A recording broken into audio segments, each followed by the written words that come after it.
Hello दोस्तों, आप सभी का हमारे यूट्यूब चैनल डीके पाठशाला में स्वागत है। दोस्तों, जैसा कि आपने थंबनेल देख लिया होगा, आज की वीडियो में बात करने वाले हैं जो आपका रिजल्ट आया है यूपीट्रिपलसी पैट का, उसके बारे में।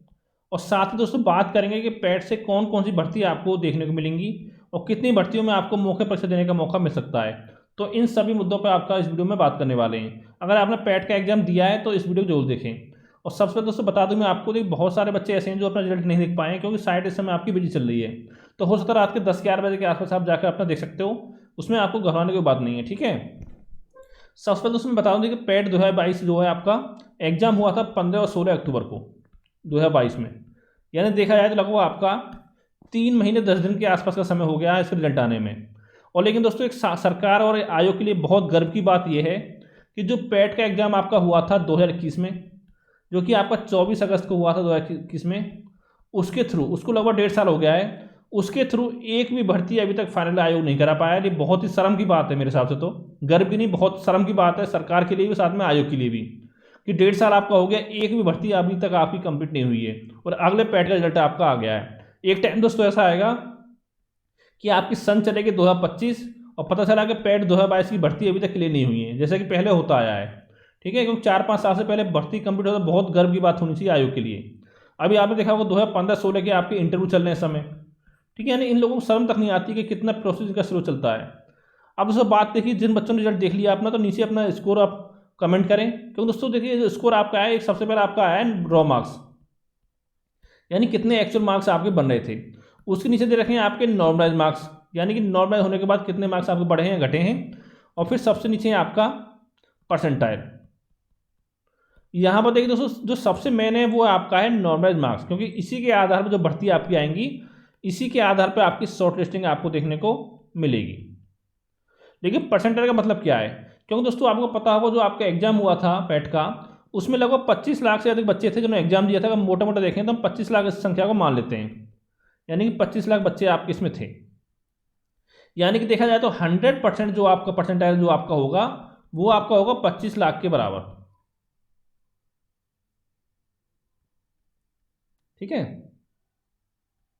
ये आपको होगा 25 लाख के बराबर, यानी कि 25 लाख बच्चे आपके हो गए 100% पे,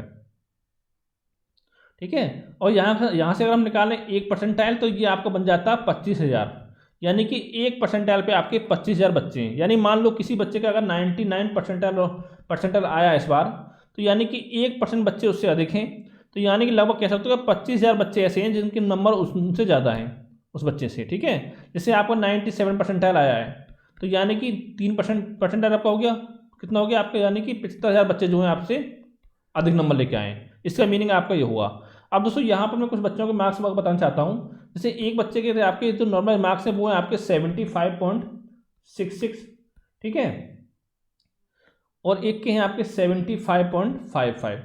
यहाँ का बात करें 75.66 की, तो इसकी 99.16 परसेंटाइल है आपका, ठीक है। सॉरी 77.166 है, ठीक है, 77.66 मार्क्स इसके, यानी 99.16 परसेंटाइल इसका है। एक की 75.55 जिसका कि 98.50 परसेंटाइल है। यानी अगर हम इस बच्चे की बात करें तो 98.50 मतलब हुआ इसका कि 1.5 परसेंटाइल बच्चे ऐसे हैं जो इससे आपके अधिक हैं। यानी कितना हो गया आपका, लगभग 37,500 बच्चे ऐसे हैं, ठीक है, कि जो इससे आपके अधिक हैं। यानी 37,500 बच्चे इससे आपके अधिक हैं, ये आपका निकल गया परसेंटाइल। अब देखिए हम बात करते हैं किस तरह से आपको देखिए एग्जाम बैठने का मौका दिया जाएगा। जैसे पहले बताता हूँ कौन कौन सी भर्ती आपको देखने को मिलने वाली है। सबसे पहले दोस्तों मैंने बताया आपको भर्ती आपकी आएगी कृषि प्रावधिक की,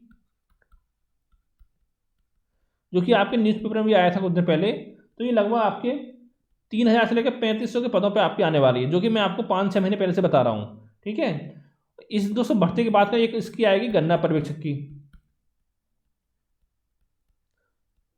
जो कि आपका 900 950 के आसपास पदों पर आने वाली है। अब देखिए इन दोनों भर्तियों में कौन बच्चे अप्लाई कर सकते हैं, जिस बच्चे ने आपका बीएससी में अगर आपका कृषि विज्ञान हो तो वही बच्चे इसमें आपका अप्लाई कर सकते हैं, और साथ ही उन्होंने पैट का एग्जाम दिया हो। यानी कि इसमें कट ऑफ का कोई फर्क नहीं पड़ेगा, अगर आपके 15-20 नंबर भी आपके आ रहे हैं रॉ मार्क्स, तो भी आपको पूरा चांस है कि आपको मुख्य परीक्षा देने का मौका मिल जाएगा, ठीक है। इस पर दोस्तों जो भर्ती आपकी आने वाली है, एक आपकी आएगी असिस्टेंट अकाउंटेंट की, इसमें भी कुछ कट ऑफ जो कम जा सकती, क्यों जा सकती है दोस्तों, इसमें एक कॉमर्स वालों को मौका मिलेगा, जिन बच्चों ने कॉमर्स ले रखा है ग्रेजुएशन में उनको मौका मिलेगा, या मैथ वालों को मिल सकता है, मैथ हो गया और आप साथ में आपका इकोनॉमिक्स हो गया, और बाकी किसी को मौका इसमें नहीं मिलेगा। ठीक है, असिस्टेंट अकाउंट हो तो इसमें भी कट ऑफ आपकी कम जा सकती है। अब दोस्तों इसके बाद आपकी भर्ती आएगी, देखिए कुछ भर्ती आपकी नर्सिंग से संबंधित आपकी हो सकती हैं, या कैसे मेडिकल से संबंध, यानी कि 2 से 3 भर्ती आपकी ऐसी होंगी कि जो आपका मेडिकल से संबंधित आपको देखने को मिलेंगी, जैसे कि आपका एएनएम की आई थी। ठीक है, इस तरह से आपका, तो इसमें देखिए हो सकता है कुछ भर्तियाँ केवल लड़कियों के लिए होंगी, कुछ आपके लड़कों के लिए भी होंगी, तो इसी कट ऑफ भी आपकी कम जा सकती है। और दोस्तों इसके अलावा जो मेन आपकी जो वैकेंसी आपका आने वाली 3 वैकेंसी मेन है, कौन कौन सी, एक है आपका जूनियर असिस्टेंट की, जो लगभग 3-4 हज़ार पदों पे आपकी आएगी, और एक है दोस्तों आपका बीडीओ की, और एक है आपका बीपीओ की। यानी देखिए जूनियर असिस्टेंट में क्या होगा, आपका 12th होना चाहिए और साथ में CCC आपका होना चाहिए, जिसके पास नहीं वो कर सकते हो। लेकिन दोस्तों यहाँ पर एक दिक्कत ये आती है कि इसमें आपके 12th के और साथ ही ग्रेजुएशन के आपके जो मार्क्स हैं वो आपके जोड़े जाते हैं। यानी कि अगर आपका 12th में फर्स्ट डिवीजन है आपकी है तो आपको 20 नंबर मिलेंगे, अगर आपकी सेकंड डिवीजन तो आपको 15 नंबर दिए जाते हैं। यानी कि मान लो 12th में आपका सेकंड डिवीजन है तो 5 नंबर आपके यहाँ पर सीधे सीधे आपके कम हो गए। और जो बात करें ग्रेजुएशन में, तो यहाँ पे अगर मान लो सेकंड डिवीजन आपकी तो 3 नंबर यहाँ पे कम हो गए आपके, तो यानी कि आपके 8 नंबर सीधे सीधे बिना पेपर दिए आपके कम हो गए। और पता होगा जो पेपर आपको होता है जूनियर स्टूडेंट का, वो होता है आपका 65 नंबर का, और 65 नंबर में से 8 मार्क्स कवर कर पाना कोई आसान बात आपकी नहीं होती है। क्योंकि आपने देखा होगा जो 2016 की और 18 की भर्ती थी उसमें बहुत सारे बच्चे ऐसे थे जिनके रिटर्न में नंबर ज़्यादा थे, लेकिन जो अकेडमिक क्वालिफिकेशन थी वो उनके नंबर कम थे। ठीक है, इसलिए वो भर्ती से बाहर हो गए। ठीक है, ये चीज़ आपको देखनी पड़ेगी। अब हम बात करते हैं वीडियो की। अब देखो यहाँ पर क्या होगा, मैं पहले आपको बता चुका हूँ कि पूरी संभावना ये है वीडियो भर्ती में कि जिनके पास 12th में आपका साइंस थी, जिन बच्चों के पास, केवल उन्हीं बच्चों को मौका मिलेगा आपका एग्जाम देने का, और साथ ही आपका फिजिकल भी इस बार आपका होने वाला है।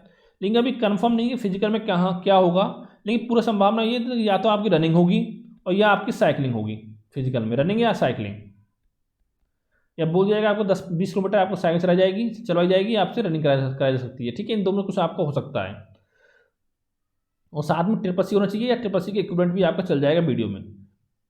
तो यहाँ पे कुछ बच्चे अब आपके बाहर हो जाएंगे। तो यानी कि एक भर्ती तो आपकी ऐसी ये है वीडियो, जिसमें आपको मौका मिल सकता है। एक अगर आपके दोनों में आपके फर्स्ट डिवीजन है 12th में ग्रेजुएशन में, तो आप जूनियर स्टूडेंट की भर्ती भी भर सकते हो फॉर्म को, जो कि आपका पैड 2021 से भी आई हुई थी। ठीक है, और एक आखिरी बचती है बीपीओ, जिसमें कि आपका सभी बच्चे भर सकते हैं। लेकिन देखिए इसमें क्या होगा, इसमें आपका ओनली CCC अलाउ होगा, ओनली CCC। जो भी आपका CCC के इक्विवेलेंट होगा, हो सकता है इसमें आपको बैठने का मौका ना मिले। जैसे कि आपको 2018 की भर्ती में हुआ, वो ये हुआ है कि बीपीओ में ओनली CCC और बीडीओ और समाज कल्याण पर्यवेक्षक में आपका CCC के इक्विवेलेंट भी मान्य होगा। अब हम बात करते हैं बीपीओ में। तो देखिए दोस्तों बीपीओ की आपकी जो भर्ती आने वाली है, जो न्यूज़पेपर में आपकी आई थी, वो 2500 पदों पर आई थी, और ये अभी मान चलिए कि 2500 पद जो आपके मैक्सिमम है, हो सकता है इससे कम पदों पर भर्ती आपको देखने को मिले, लेकिन इससे ज़्यादा संभावना कम है। यानी कि आपको पता हो जितने एग्जाम आपके हो रहे हैं उसमें कितने बच्चे बैठ जाए आपके एग्जाम में। ठीक है, 15 गुना बैठते हैं, लेकिन कुल मिला देखा जाए तो लगभग 30 गुना के आसपास संख्या आपकी बन जाती है। अगर इसका देखें मोटा मोटा तो ये आपकी होगी 75,000, यानी लगभग कह सकते हो 75,000 बच्चे ऐसे होंगे मैक्सिमम जिनको आपका बीपीओ भर्ती में बैठने का मौका मिलेगा। अब मैंने बताया कि आपके 1% आप कितने बच्चे हैं आपके 25,000। ठीक है, यानी कि अगर आपको जैसे एक बच्चा था आपका जिसके 71.28 नॉर्मल मार्क्स थे, और इसकी परसेंटाइल बात की परसेंटाइल थे 96.91 परसेंटाइल, यानी कह सकते हो कि 3.09% बच्चे इससे आपके आगे हैं। यानी ये लगभग बन जाता है आपका 75,000, यानी कि बन जाता है आपका 77,500।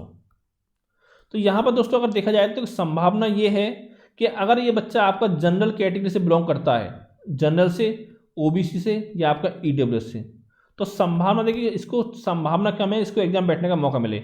चलो मान लेते हैं इसको मिल भी जाएगा, लेकिन जिसके अगर 70 मार्क्स आपके आ रहे हैं, 70 नॉर्मलाइज मार्क्स, ठीक है, तो उसके लिए संभावना बहुत कम है कि उसको भर्ती में बैठने का मौका मिले, जो कि मैं आपको पहले ही बता चुका था कि 70 नंबर से जिससे कम है तो वीडियो पे भर्ती जो आपकी आ रही है उसमें बैठने की उम्मीद कम रखें। ठीक है, क्योंकि देखिए उसके ऊपर देखिए जिनके पास नौकरी नहीं है तो वो फॉर्म भरेंगे इसका। मान लो किसी नौकरी है वीडियो से अच्छी पोस्ट की, तो उसको हो सकता है ना भरें, लेकिन जो मैक्सिमम बच्चे हैं वो आपके फॉर्म भरेंगे। चलो मान लो आप 5,000 बच्चे ऐसे हो जो फॉर्म नहीं भरेंगे, ठीक है, तो इस तरह से आप समझ सकते हो। यानी कुल मिला के आपकी 1 से 2 भर्ती आपकी ऐसी हैं जो आपको देने का मौका मिलेगा। ठीक है, जैसे आपने पैड 2021 देखा होगा, कौन सी भर्ती आपके लायक थी आपको सोचो उसमें। पैट 2021 में। एक तो आपकी लेखपाल थी, ठीक है, एक आपका एलडीए यूडीए थी, जिसमें टोटल आपके 46 पद थे। इसमें कोई सेंस नहीं बनता कि 80, जिसके 80 रो मार्क्स थे वो बच्चे भी आपका नहीं दे पाए थे, ठीक है। और इसके अलावा अगर हम बात करें पैट में, तो एक भर्ती आपकी जूनियर स्टूडेंट की आई है, तो बता भी दिया मैंने, जो 1262 पदों पर है। इसमें 70 से कम कट ऑफ नहीं जाएगी। एक आपकी बंद दरोगा है, उसमें बहुत सारे बच्चे बाहर हो जो फॉर्म नहीं भर पाए, तो इसकी कट ऑफ भी आपकी 70 से कम नहीं जाएगी। तो यानी कि अगर आपके 70 नंबर से कम आ रहे हैं तो समझ लो अगर आपके पास एक्स्ट्रा क्वालिफिकेशन नहीं है तो आप बेकार हो 70 से कम पर, ठीक है। ये चीज़ आपको अच्छे समझ होगी। इसी दोस्तों मैं आपसे बार बार ये बोल रहा हूँ, देखिए अगर मान लो आपने BDO 2018 का फॉर्म भरा है तो बहुत ही सुनहरा मौका है आपके पास नौकरी पाने का, क्योंकि इसमें आपका पैट लागू नहीं है। और साथ ही बहुत सारे बच्चे इसमें ऐसे हैं जिनके पास ट्रिपल सी नहीं था तो वो बाहर हो गए। कुछ बच्चे ऐसे हैं जिनका सिलेक्शन कहीं ना कहीं हो चुका है, कहीं कहीं UPSI में हुआ, यूपी कांस्टेबल में हुआ, कहीं का किसी का टीचर में हुआ है, किसी का NTPC में, ग्रुप D में, तो वो भी आपका एग्जाम नहीं देंगे। लेकिन दोस्तों पैट के लिए फ़ायदा किसका है? सबसे बड़ा जो फ़ायदा है वो आपका अखबार वालों का, यानी कि न्यूज़पेपर वालों का। अब दोस्तों मैं इस बात को कह सकता हूँ दावे के साथ, कल के पेपर में आपको देखने को मिल जाएंगी कि भर्तियों की बाढ़ आ जाएगी, भर्तियों की, कि हाँ ये भर्ती आएगी, ये भर्ती आएगी पैट से, कि 50,000 पदों भर्ती होंगी, 1 लाख पर भर्ती होंगी, कि 4 लाख पदों भर्ती होंगी, क्योंकि पता होगा 2024 में आपको चुनाव भी होने वाला है। तो ये सब चीज़ें आपको देखने को मिलेंगी, ठीक है। और लास्ट में क्या होगा आप समझ सकते हो, जैसे कि आपका पैट 2021 से हुआ था, उस समय बहुत बवाल हुआ था कि कौन कौन सी भर्ती आपकी आने वाली है। साथ ही दोस्तों बता दूँ कि पैट 2022 से ना तो आपकी लेखपाल की भर्ती आएगी और ना ही आपकी लोअर पिक्चर्स की भर्ती भी आपकी नहीं आएगी, ठीक है। अगर आखिरी समय पर कुछ प्लान में अलग बात है, लेकिन अभी तो उम्मीद ना के बराबर दोनों भर्तियों की, ठीक है। और भर्ती देखो कभी से आनी स्टार्ट हो पैट 2022 की, लेकिन इतना मान लीजिए आप कि जुलाई से पहले संभावना कम है कि आपका कोई एग्जाम आपका हो, और कोई भर्ती आपकी ऐसी नहीं होगी पैट 2022 से जो कि आपका 2023 में कंप्लीट होगी। एक भी भर्ती आपकी 2023 में कंप्लीट नहीं होगी। कंप्लीट दोस्तों मतलब क्या होता है कि जिस दिन आपके हाथ में ज्वाइनिंग लेटर दे दी जाए तो समझ लो कि हाँ आज आपकी भर्ती कंप्लीट हो गई है, जिस दिन आपकी ज्वाइनिंग हो जाए, उससे पहले भर्ती को कंप्लीट ना माने। और देखिए दोस्तों दूसरा फायदा किसका होगा, जो कि अपना कोर्स बेचते हैं उन लोगों का फायदा होने वाला है, कोर्स बेचने वालों का। आपने देखा होगा क्या फ़ायदा होगा, जो 500 में बेचते हैं, 1000-2000 में कोर्स बेचते हैं, उनका फ़ायदा ये होगा कि लगातार देखिए आपसे कोर्स बेचेंगे, लेखपाल भर्ती आएगी, ये भर्ती आएगी, वो भर्ती आएगी, और आप लोग क्या करते हैं कोर्स उनका खरीद लेते हो। फिर क्या होता है भर्ती आती नहीं है और पता चला कि आपका जो शॉर्ट लिस्टिंग है उसमें नाम नहीं आया आपका। जैसे आपने लेखपाल भर्ती में देखा होगा, उस समय मैंने आपसे पहले बोला था कि 15-20 गुना बच्चे बुलाएगा आयोग, लेकिन आयोग ने किया क्या, आपका नॉर्मल स्कोर पर बुला लिया, तो यानी संख्या लगभग 30,000 के आसपास, यानी 30 गुना के आसपास संख्या आपकी हो गई थी। उसमें क्या देखा होगा आपने, जितने चैनल थे बड़े बड़े, उन सब ने बोला था कि 13 लाख जितने बच्चों ने फॉर्म भरा है उन सभी को एग्जाम देने का मौका दिया जाएगा, ठीक है। और सभी बच्चों ने आपका कोर्स भी खरीदा। मेरे जान पहचान कई बच्चे आपके ऐसे हैं कि जो 3-4 बार कोर्स खरीद चुके थे लेखपाल भर्ती का, लेकिन हुआ क्या कि उनको लेखपाल में बैठने का मौका ही नहीं मिला। अब ये बताओ कितने चैनल आपके ऐसे थे जिन्होंने आपकी जो फीस थी वो वापस की थी, किसी ने वापस नहीं की। तो इस तरह से आपको बेवकूफ़ बनाया जाता है कोर्स बेचने वालों की तरफ से, ठीक है। इसलिए दोस्तों कहना चाहता हूँ जिस भी आप एग्जाम की तैयारी करें सेल्फ स्टडी करें, सबसे बेस्ट तरीका होता है आपका बुक्स। अच्छी बुक्स पढ़ें, आप आराम से आपका सिलेक्शन होगा। अब देखिए यहाँ पे कोर्स में क्या होता है, अगर बहुत ज़्यादा टाइम आपका बर्बाद होता है नोट्स बनाने में, वीडियो देखने में, उसमें बहुत ज़्यादा आपके समय की बर्बादी होती है, तो उस चीज़ से आप बचें। आगे आपकी मर्जी है, आपका पैसा है, आपका टाइम है, जो करना चाहो आप कर सकते हो। Thank you for watching. अगर आपको कोई सवाल हो तो नीचे कमेंट करके आप पूछ सकते हो।